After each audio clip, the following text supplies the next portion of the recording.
We had no rain for more than 3 months, so all of our grass here is totally dry and the animals eat it. But lucky we planted a napier a few months ago, and it's growing very well. And today it was raining a lot, so it's a good time to plant the Napier Gras. So we cut the Napier Grass that's growing here, and then we cut the part down there. Show me down which one. This one. So the upper part, the leaves, the animals This will one. eat it, and then that's the part that we're going to plant. So we have this tool, Filipinos they call it bara. And we make a hole in the ground, and then we just plant them just like that. Then close it a bit, just like that. And then if it's not too dry in the next weeks, it would start growing. And then it takes a few weeks until it's very tall, grows very fast.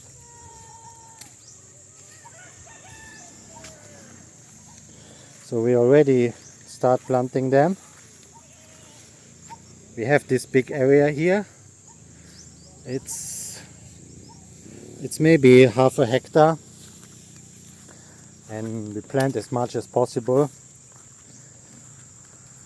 Yeah, because the napier is very nutritious. It's much better than the regular grass. It's growing much faster and it has more nutrients and protein, so it's a very good food.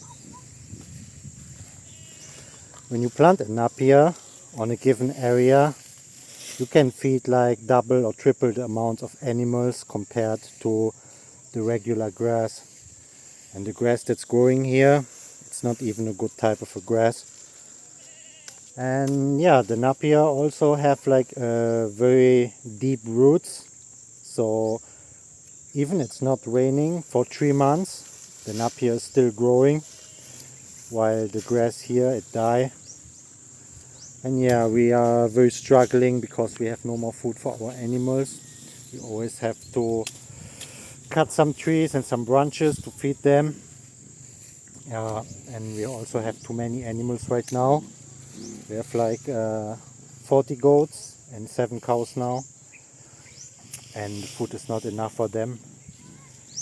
So that's why we're planting the napier. Blow it, man.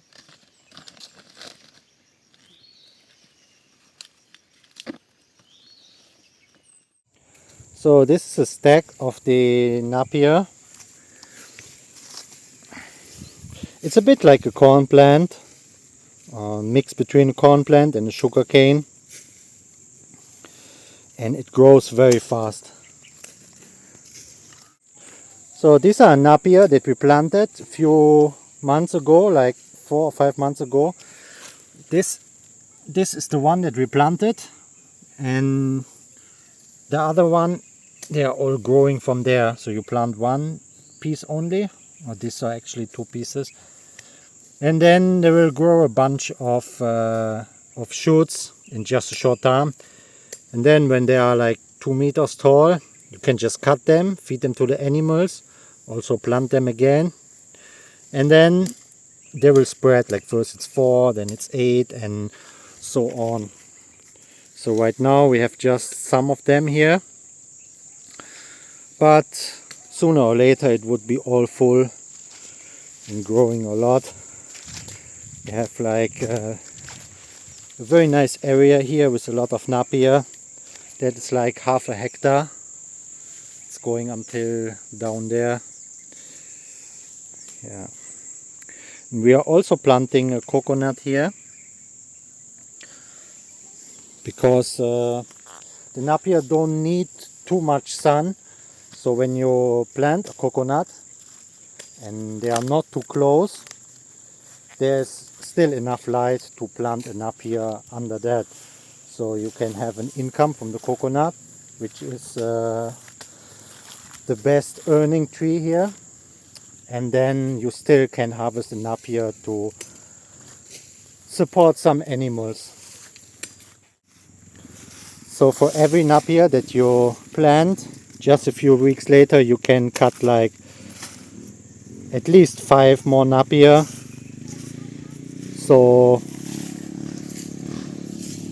you can really grow it very quickly. When you have a big area,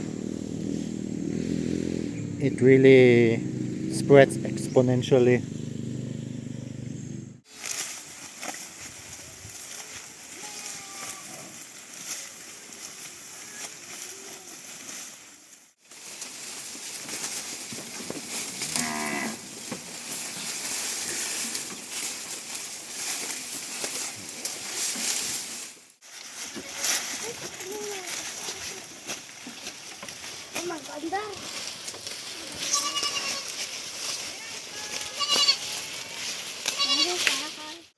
We are now down here in the creek where the napier is the biggest because it's very wet here, and we cut a napier here to plant it again and to feed it to our animals.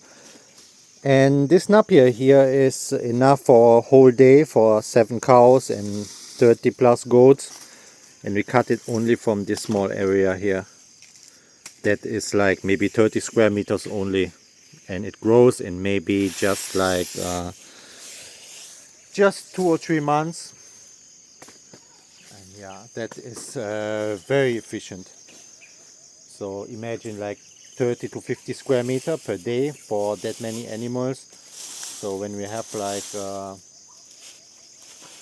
1 or maybe 2 hectares of napier, we can feed a lot of animals.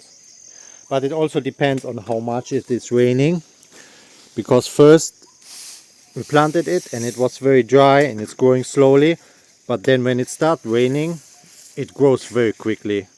So from a very small cutting until the 2 meters tall, that just takes like maybe 4 or 6 weeks only. The napier is a bit more nutritious when it's still small, but I think it's still worth it to let it get a bit more bigger, because once it's big it grows so fast.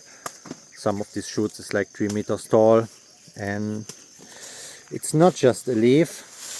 Like up here is a leaf, but down here the stem is like very many layers of leaf, so it's very heavy. It's a lot of food. The goats, they eat about 7 to 10% of the body weight per day. So when we have like a big goat of 50 kilos, they need not more than 5 kilos per day. And just like a bundle like this, you cut it, that is already like 10 plus kilos. So just like this, it feeds 2 or 3 goats for a whole day.